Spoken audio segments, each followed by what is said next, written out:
Hello，大家好，我係金牌設計許小姐，今日咧就帶大家去睇一個大埔富蝶村嘅1至2人單位。由於戶主咧係一個老人家啦，嚟緊會有工人姐姐照顧佢嘅。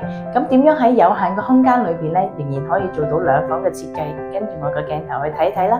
呢條片嘅最後咧，亦都會為大家揭曉做到咁樣嘅效果嘅話咧，個造價會係幾多？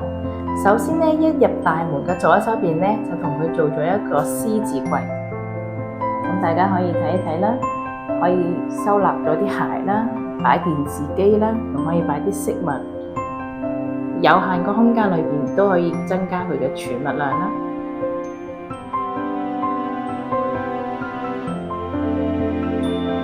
而鏡頭轉過嚟係呢個廳啦，跟住雪櫃就擺咗喺呢度。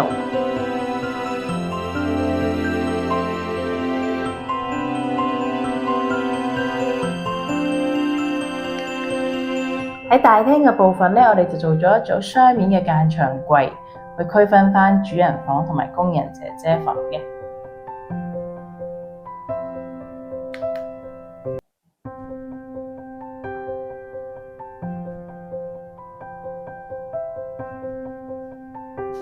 大廳行入嚟咧，就係主人房啦。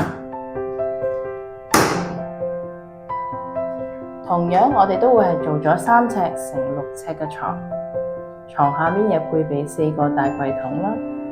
跟住呢度會有一個衣櫃嘅收納空間，床頭開放格俾佢放下啲雜物。